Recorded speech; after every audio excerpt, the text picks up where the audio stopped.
Hello, everyone, and welcome to Pauper Ponderings. Finally, it has been so hard. I have not been here. This is like 5 weeks we've been taking off here. So I apologize to everyone who's been waiting on a new Pauper Ponderings video. There's been some stuff we've had to work out here. There's been some logistical issues, but I am back better than ever. And I'm sure if you can see behind me, I've got a bit of a green screen situation, some microphones, some lights. What that means is a bunch more content from the mana base. We are very excited about it.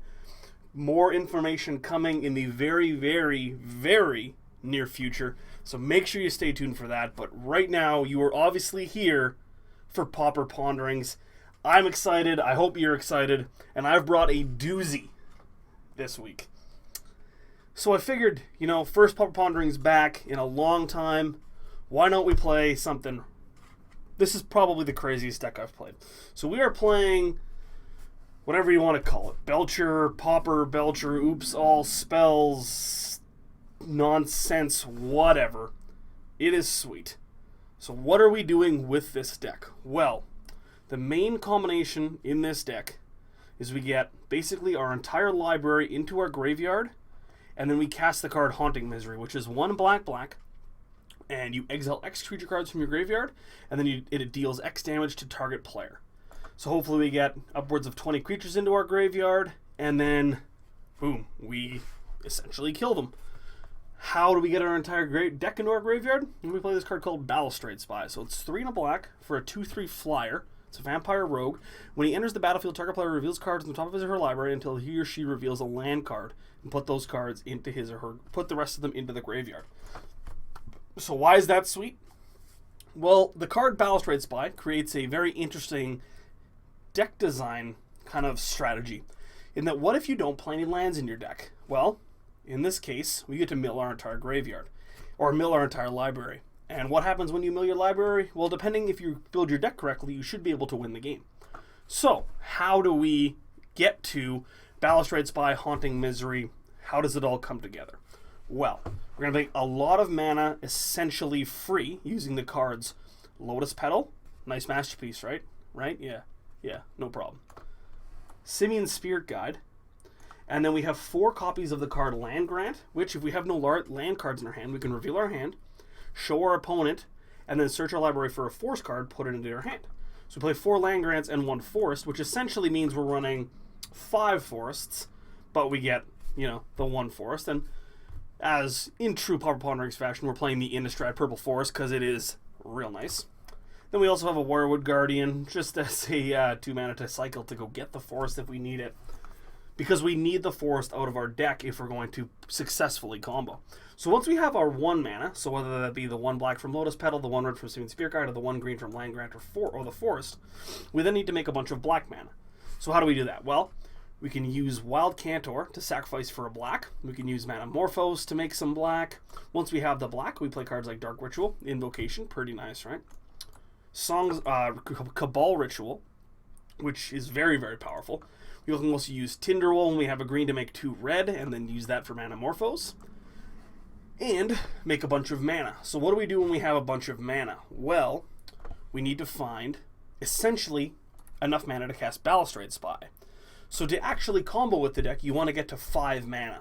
Now, why do I say 5 mana? Balustrade Spy only costs 4. But once you cast Balustrade Spy, you need to have a black so you can usually Ritual, make some amount of Dark Rituals or Cabal Ritual, or you can make it easy.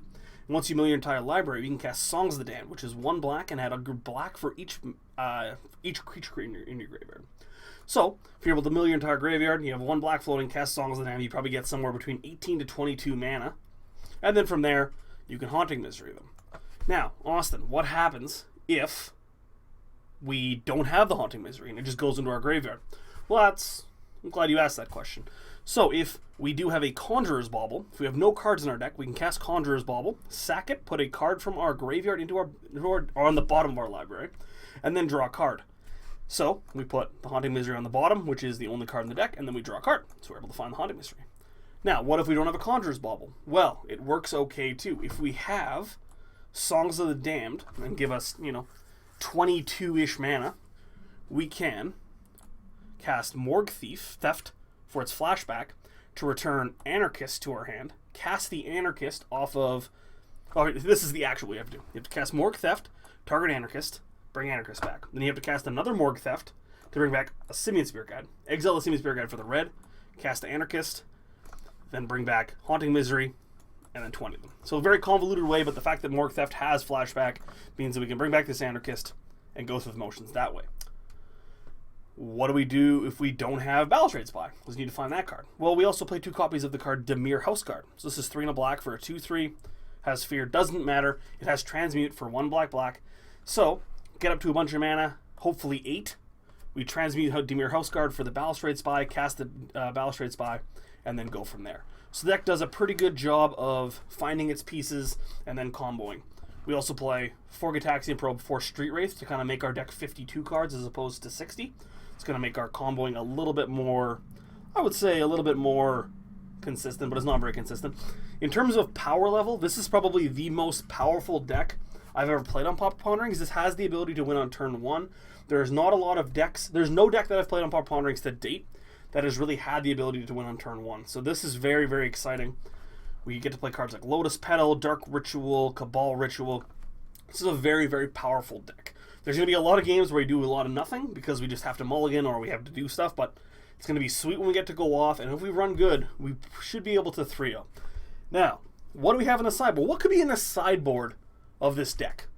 You know, like, everything looks pretty set. You can't really mess with any of these numbers. Well, I had this idea. We board into this, you know, Dimir control deck. You know, we got the Radiant Fountain if we want to gain some life. We have this Evankar's Justice. It's pretty good, you know. If we need to kill some guys, we have our Mystical Teaching for our Mystical Teachings package of, you know, the Think Twice, the Forbidden Alchemy. Bringing that Capsize in, it's really, really nice. If we want to board into more of a controlling deck, we can board out some of our combo pieces and then play this slow kind of Capsize, hopefully just Capsize all their permanents. Evankar's Justice them every turn while we're gaining life with Radiant Fountain. I think that's a pretty good strategy. I don't know what you guys think. Maybe in playtesting, I haven't boarded into this strategy as much as maybe I would like to with this deck. So maybe down below, comment whether or not you think I should have boarded into the blue-black control deck more with this deck. Just let me know.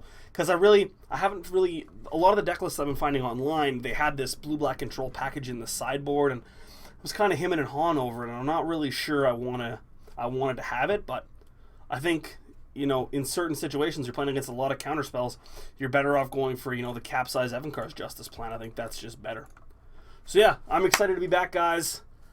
I'm excited to play this really sweet deck, and I will see you for round number 1 coming right up. And, yeah, welcome back.